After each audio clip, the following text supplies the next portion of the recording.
Boa noite, queridos. Que bênção podermos nos reunir mais uma vez nesta noite para juntos adorarmos e bendizermos o nome do nosso Deus. Como é bom saber que a sua igreja está reunida para cultuá-lo. E nós vamos iniciar esse culto fazendo a leitura do Salmo de número 96, Salmo 96.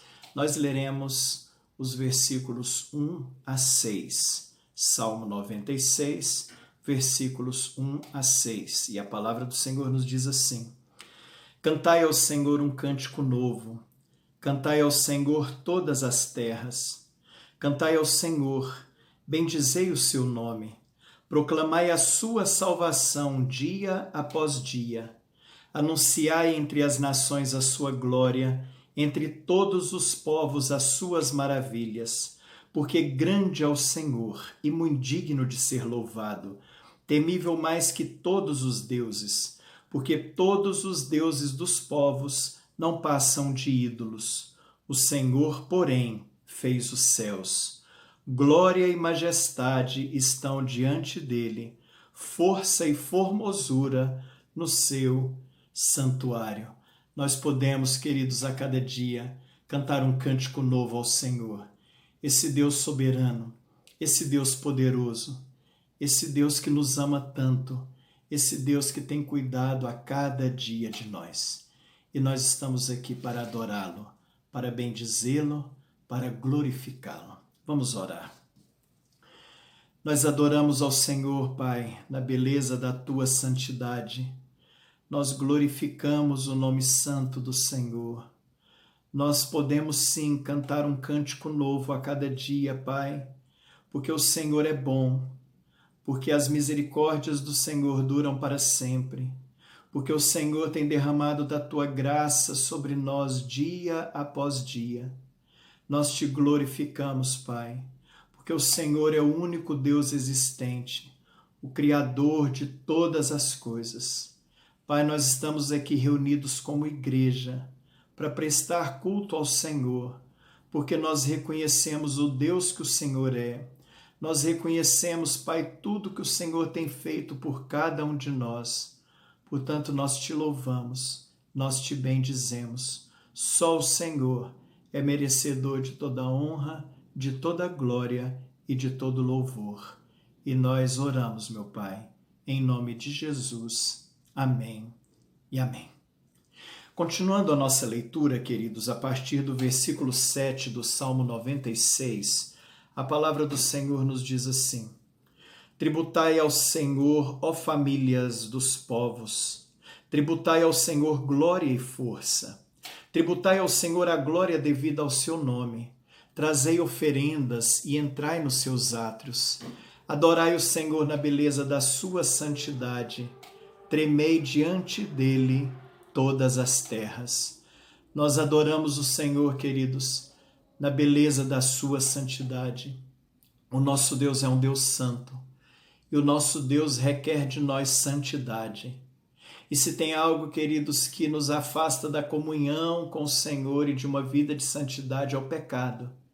Por isso agora, com os nossos corações contritos, vamos reconhecer o nosso erro, vamos reconhecer o nosso pecado e vamos clamar ao Senhor que Ele venha nos lavar, nos purificar, nos perdoar, para que tenhamos uma vida de santidade no Senhor. Oremos assim por alguns instantes.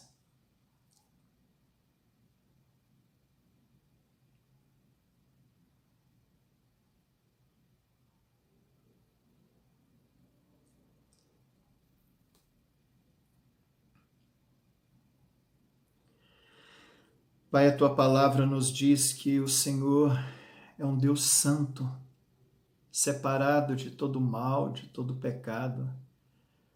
E a tua palavra também nos diz, Pai, que nós devemos viver uma vida de santidade, porque o Senhor mesmo nos diz: sede santos, porque eu sou santo. E agora, Pai, que nós confessamos o nosso pecado diante do Senhor, nós agradecemos pelo perdão que o Senhor nos dá. Que o Senhor, Pai, opere nas nossas vidas, para que vivamos a cada dia uma vida que agrade ao Senhor, uma vida de obediência no Senhor, uma vida de santidade no Senhor. Nós te adoramos, Pai. Nós te louvamos e te agradecemos por tudo. Em nome de Jesus. Amém e amém. Continuando, queridos, a leitura deste Salmo 96, a partir do versículo 10, a palavra do Senhor nos diz assim: Dizei entre as nações, reina o Senhor. Ele firmou o mundo para que não se abale e julga os povos com equidade. Alegrem-se os céus e a terra exulte. Ruja o mar e a sua plenitude. Folgue o campo e tudo o que nele há. Regozijem-se todas as árvores do bosque na presença do Senhor, porque vem julgar a terra, julgará o mundo com justiça e os povos consoante a sua fidelidade. Nós devemos dizer a cada dia, queridos, reina o Senhor. O Senhor é o Deus que reina. O Senhor é o Deus que reina nas nossas vidas. O Senhor é o Deus que reina na sua igreja. Vamos continuar louvando e bendizendo ao Senhor com cânticos espirituais.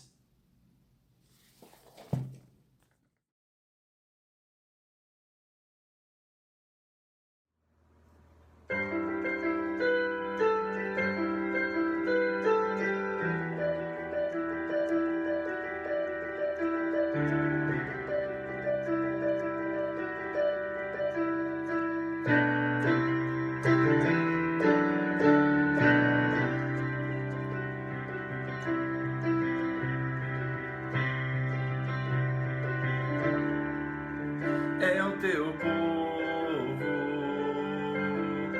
aqui presente, todos numa só voz declarando que só tu és grande, exaltamos teu doce nome, pelo amor, pela cruz, por teu Filho Jesus, pois é santo, sim, é digno de louvor e de ser adorado.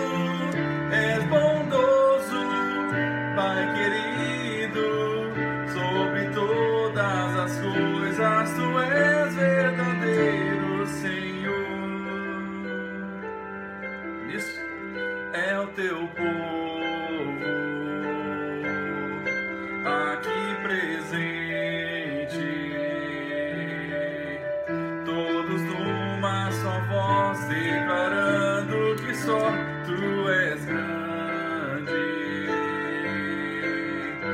exaltamos teu doce nome, pelo amor, pela cruz, por teu Filho Jesus, pois é santo, sim, és digno de louvor e de ser adorado. És bondoso, Pai querido, sobre todas as coisas, tu és verdadeiro Senhor. Pois é santo, sim, és digno de louvor e de ser adorado. És bondoso, Pai querido, sobre todas as coisas, tu és verdadeiro Senhor.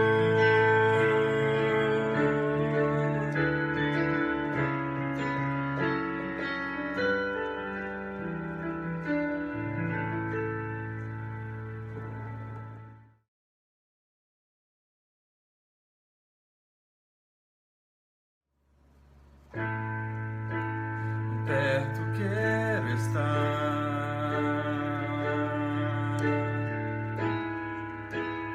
junto aos teus pés,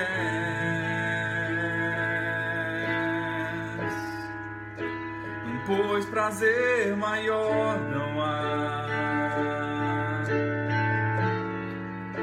que me render e te adorar. Tudo que há em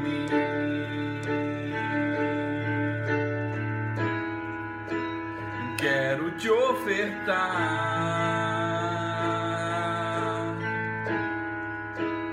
mas ainda é pouco, eu sei, se comparado ao que ganhei. Não sou apenas servo, teu amigo me tornei.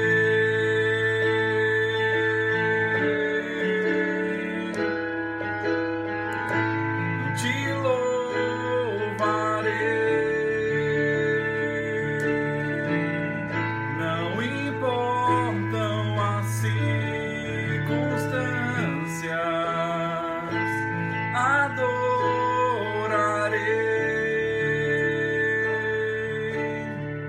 somente a ti, Jesus.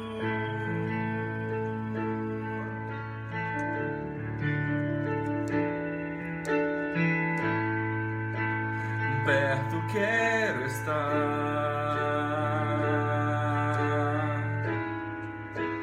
junto aos teus pés,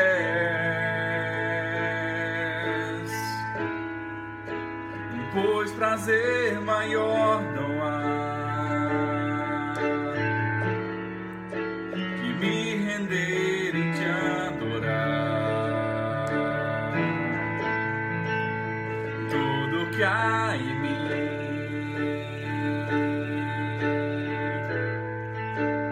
quero te ofertar,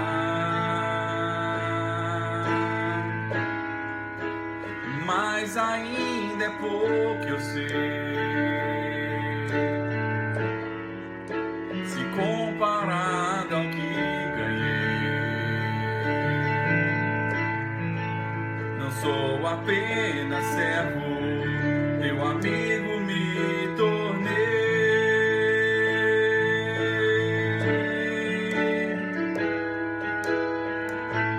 Te louvarei,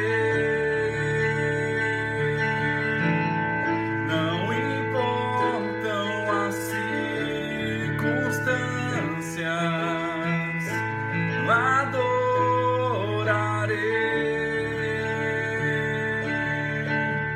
somente a ti, Jesus.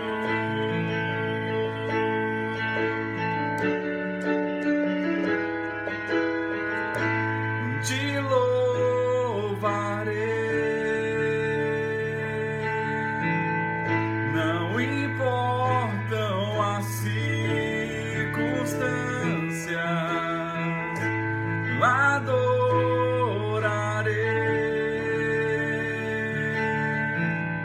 somente a ti, Jesus. Somente a ti, Jesus, somente a ti, Jesus.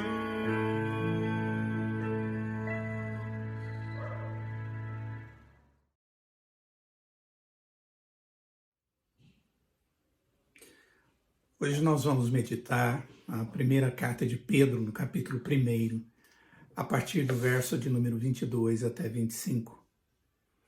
E nós vamos falar a respeito do amor ao próximo, do amor ao irmão na fé e, mais especificamente, do amor familiar, do convívio nosso. A palavra do Senhor diz, 1 Pedro 1, a partir do verso 22, tendo purificado a vossa alma pela vossa obediência à verdade, tendo em vista o amor fraternal não fingido, amai-vos de coração uns aos outros ardentemente, pois fostes regenerados não de semente corruptível, mas de incorruptível mediante a palavra de Deus, a qual vive e é permanente. Pois toda a carne é como a erva, e toda a sua glória como a flor da erva. Seca-se a erva e cai a sua flor. A palavra do Senhor, porém, permanece eternamente. Ora, essa é a palavra que vos foi evangelizada. Vamos orar. Ó Deus, é sempre com grande temor e tremor que nós nos colocamos diante do Senhor para estudarmos a Tua palavra. Mas sabemos, ó Deus, que o Senhor tem a verdade que nos transforma, que nos orienta, que nos habilita para a salvação e para a vida cristã segundo o Teu querer. Por isso, agora, com Teu Espírito, ó Pai, nos dê discernimento da Tua palavra como ela é. Fala ao nosso coração e pastoreia-nos segundo o Teu querer, em nome de Jesus. Amém. Queridos, falar de amor é falar de algo que é muito importante para nós. O amor, ele é um sentimento. Apesar da Escritura dizer que o próprio Deus é amor, nós, quando falamos de amor, pensamos nisso, em Deus, mas também no sentimento que é expresso a outrem, inclusive ao próprio Deus. E o amor, ele tem uma das suas características mais importantes, é o desejo de fazer bem àquela pessoa que nós amamos. A nossa relação com a nossa família, seja ele a nossa família da fé ou a nossa família dentro do nosso lar, deve ser uma relação produtiva e cheia de expressão de amor. Aquela relação onde nós geramos uma confiança mútua e, mais do que isso, uma dedicação mútua. Tem um livro escrito pelo Dr. Larry Crabb que fala a respeito da igreja e diz que ela é o lugar mais seguro da Terra. Ele chama a igreja de comunidade espiritual. E ele diz que esse é o lugar mais seguro da Terra. E ele faz uma citação a C.S. Lewis, um dos grandes escritores cristãos, que tem a série de Nárnia. Ele diz o seguinte: ideia semelhante tinha Lewis quando escreveu os Contos de Nárnia. Lucy, uma das personagens, uma visitante do estranho mundo da opressão e da esperança, estava prestes a atravessar uma ponte, diz ele.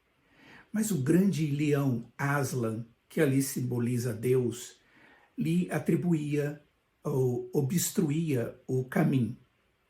Para chegar ao seu destino, ela tinha que passar pelo leão e ficaria ao alcance das garras da fera. Lucy então fala com um habitante da região que conhecia bem esse leão, o Aslan, e ela faz aquela pergunta: ele é perigoso? Perigoso, diz aquele habitante, chamado Tumis, ou Sr. Tumis. Perigoso ele é, mas também é bom. Quando nós entramos na convivência da igreja, nós atravessamos o guarda-roupa, como é a proposta daquele livro de Lewis, para alcançar a comunidade do leão, a comunidade da igreja, do povo de Deus. No final, nós descobrimos que o leão, na verdade, é um cordeiro. Mas isso só depois que trememos na base ao ouvir os rugidos bem sonoros dele. Quando nós tomamos a decisão de atravessar a ponte que leva a essa convivência com as pessoas que amam a Deus, com os nossos filhos ou melhores amigos, por exemplo, nós devemos contar com o surgimento de problemas. Algumas coisas certamente darão errado. Tornar-se cristão é uma coisa. Seguir a Cristo é outra, especialmente quando ele nos diz que devemos nos envolver com outros cristãos, com outras pessoas. É justamente aí que a confusão começa. A comunidade cristã, espiritual, às vezes parece implicar com a gente. A lágrima de verdadeira vida que penetra a nossa alma desperta uma esperança quando cremos em Cristo e convivemos inicialmente com as pessoas. Mas depois há uma tendência do riacho secar. Nosso melhor amigo, que antes ligava, não liga mais. Nosso cônjuge dentro da nossa família diz uma palavra áspera. As pessoas do nosso pequeno grupo, ou grande grupo, parecem menos interessadas em nossos problemas, que são persistentes e visivelmente maçantes.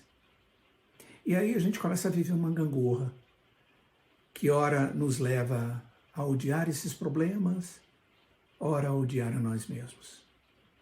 Talvez o problema esteja realmente em nós. Talvez o problema sejamos nós. Quem sabe, de fato, sejamos incapazes de amar e despertar amor aos outros, ou nos outros.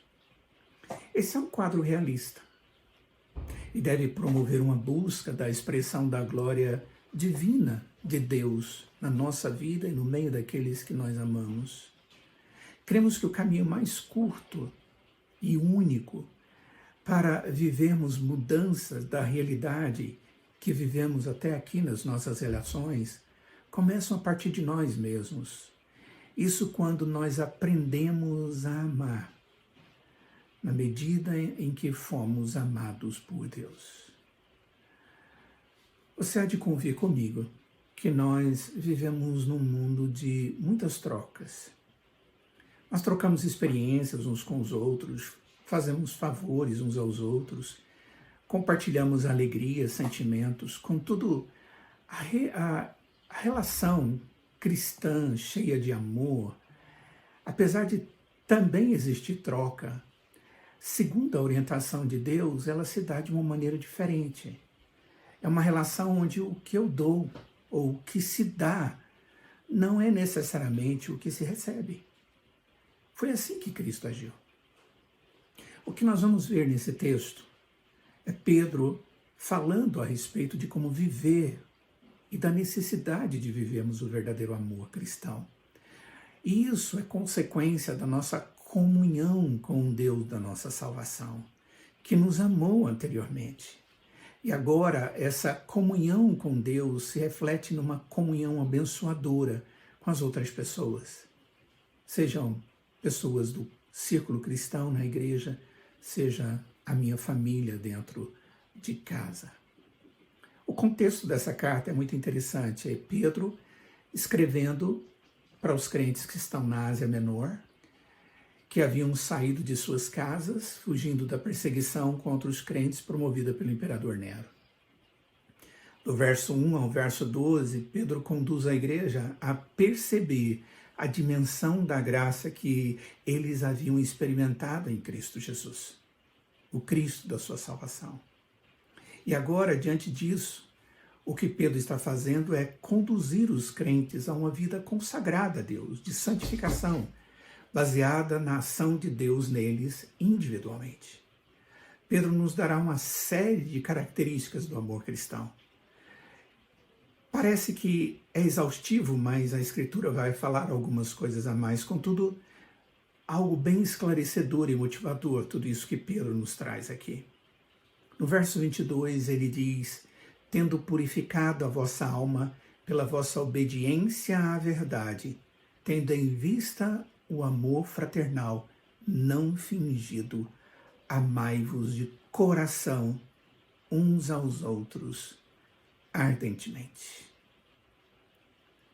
Isso só pode acontecer em alguém que tem o seu coração aquecido pelo coração de Cristo, pela presença do Espírito.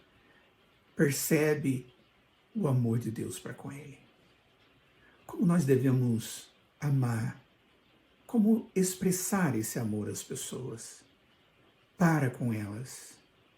O texto traz uma primeira característica e diz que esse amor cristão que devemos viver dentro da nossa família e na igreja, no corpo de Cristo, deve ser um amor fraternal. Devemos ter um amor fraternal. Essa expressão fraternal, Filadélfia, ela aponta para o amor entre irmãos. Quando cremos em Cristo, nós somos colocados dentro da família de Deus.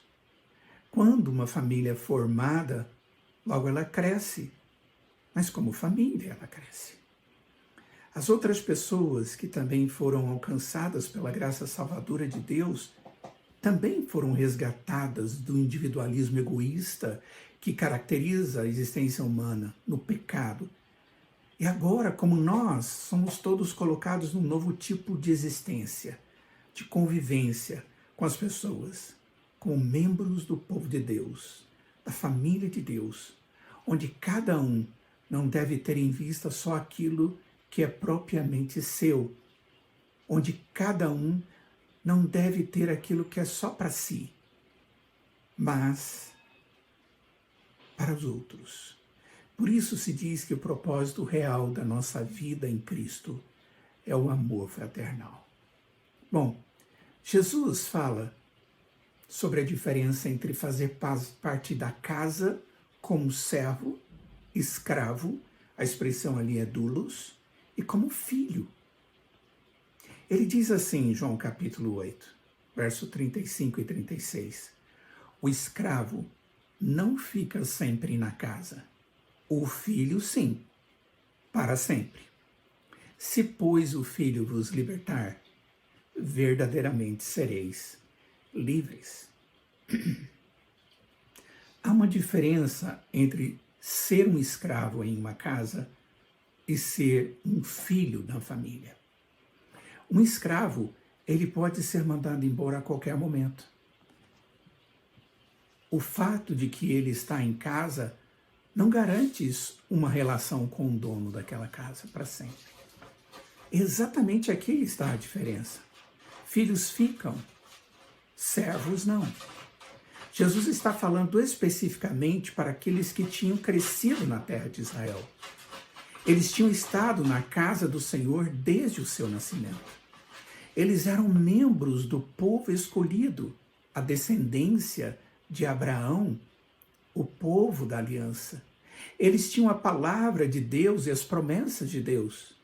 Eles estavam na casa, mas eles não eram um residente permanente na casa, mas seriam.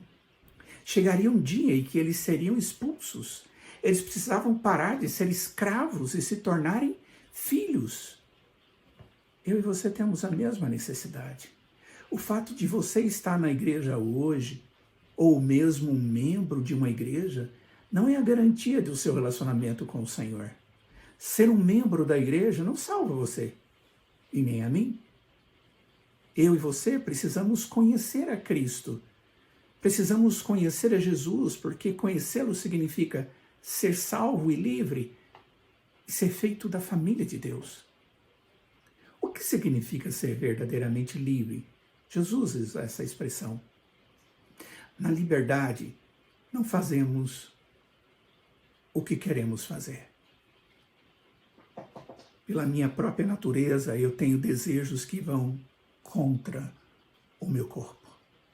Experimentando a verdadeira liberdade significa não ceder a certos desejos. Lembre-se que uma pessoa que é dependente de alguma coisa, por exemplo, da droga, ele deseja a droga para a qual ele é viciado, mas a liberdade não é alcançada. Ele pode entender que ele é livre para ter essa droga, mas ele está preso a ela. A verdadeira liberdade está em fazer aquilo para o qual você foi feito, para que você possa viver para Deus, segundo a liberdade que Deus lhe deu para viver segundo Ele, para Ele, segundo o poder dEle. Outros textos que orientam a prática do amor fraternal são encontrados na Escritura. Paulo diz que no tocante ao amor fraternal, nós não devemos, ou não há necessidade que se inscreva novamente. Ele diz, porque vocês estão instruídos que deveis amar uns aos outros. O autor de Hebreus diz, seja constante o amor fraternal. O amor fraternal, ele alegra o outro. Por isso, Paulo diz que não devemos fazer nossos irmãos se entristecerem. É interessante notar que ele liga tristeza com perecer, com morrer. Entristecer alguém pode ser matar alguém. Lembrando que existem muitas implicações da palavra morte. Romanos capítulo 14, verso 15, Paulo diz, se por causa de comida o teu irmão se entristece, já não anda segundo o amor fraternal. Por causa da tua comida, não faças perecer aquele a favor de quem Cristo morreu. dando a ideia de que há um sofrimento sobre a vida dessa pessoa através da sua atitude. E muitas vezes nós temos que deixar de fazer algo, nos conter, para que nós não estejamos promovendo a ausência de tranquilidade no outro. Isso se chama amor fraternal. A Escritura também diz que nós devemos amar sem fingimento, sem hipocrisia. Essa é a expressão que nós encontramos ali. Encontramos outras citações bem parecidas, como por exemplo de Romanos 12, verso 9. O texto diz: o amor seja sem hipocrisia, detestai o mal, apegando-vos ao bem. O termo hipocrisia é muito similar ao termo mentira. Uma mentira dissimulada, algo escondido deliberadamente, desejosamente, com astúcia. A hipocrisia é uma expressão de um coração egoísta que ainda busca seus interesses antes dos outros ou das outras coisas. Não podemos ter um amor fingido, só para algumas situações. Ele precisa ser pleno. Jesus falou que os homens estavam apresentando uma piedade que não era verdadeira. Mateus capítulo 23, 28 diz: assim também vós exteriormente pareceis justos aos homens, mas por dentro estáis cheios de hipocrisia e de iniquidade.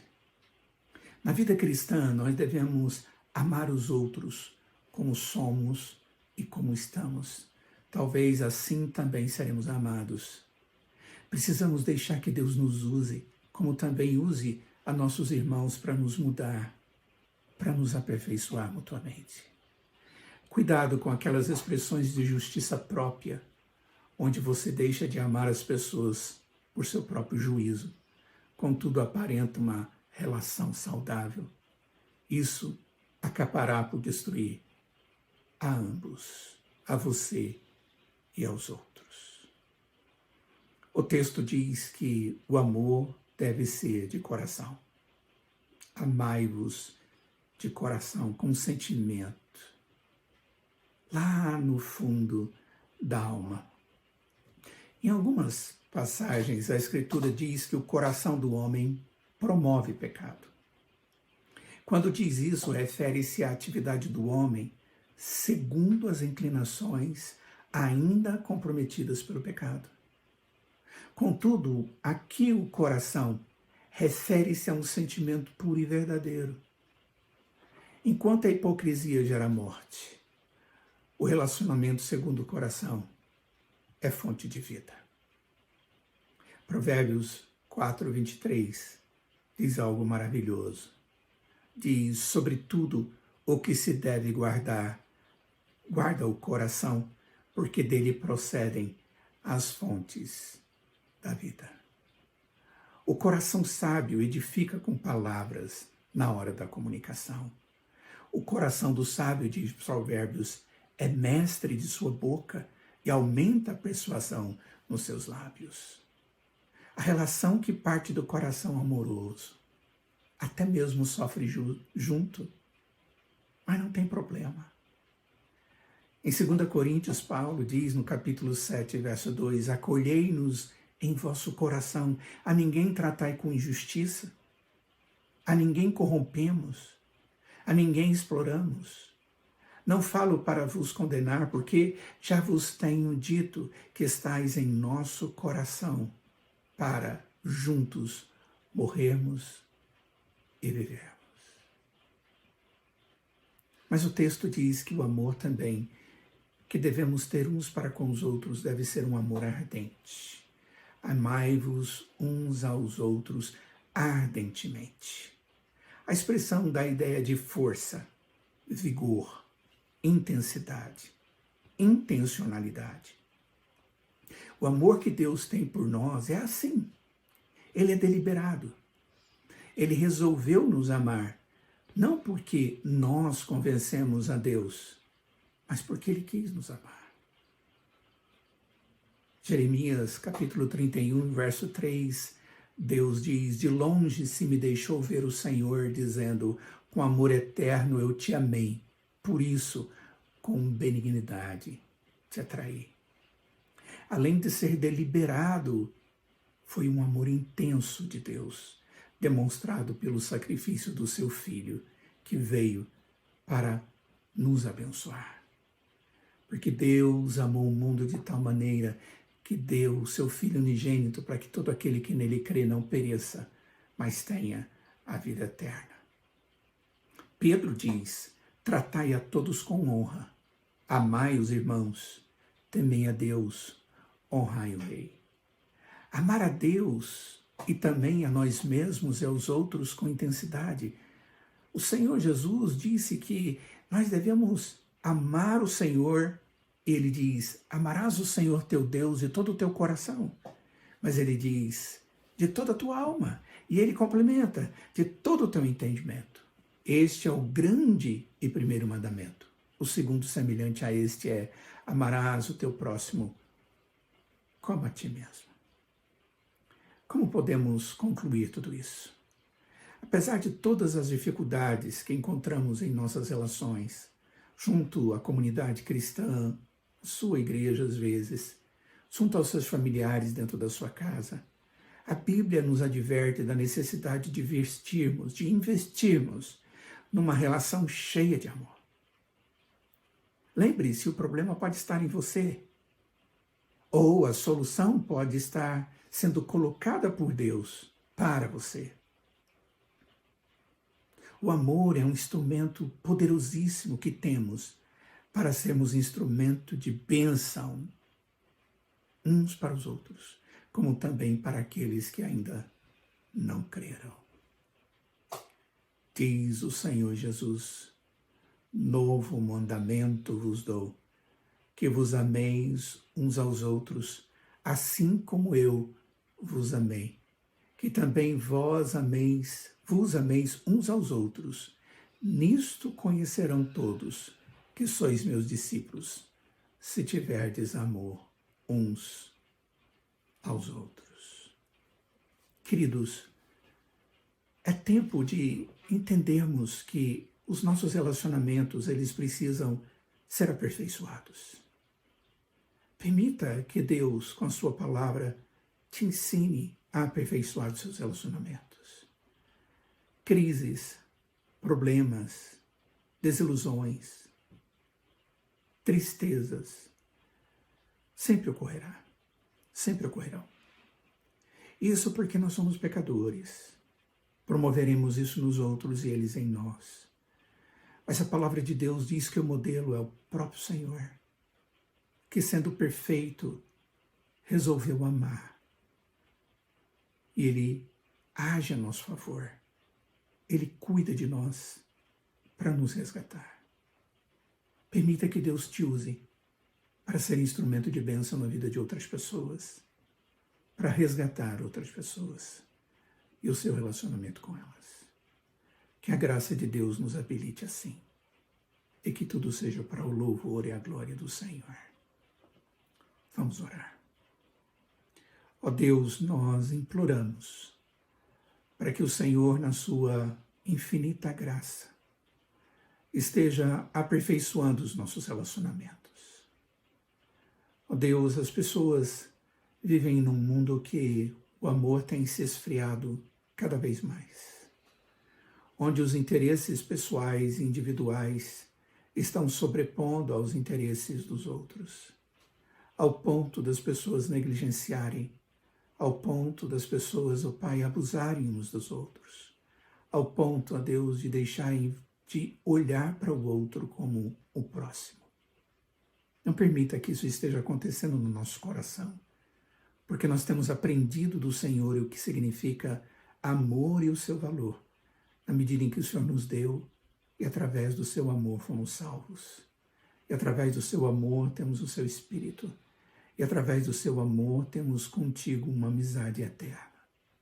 Ó Deus, promova a restauração nas famílias, nos relacionamentos familiares, na intencionalidade das pessoas de irem em direção ao outro.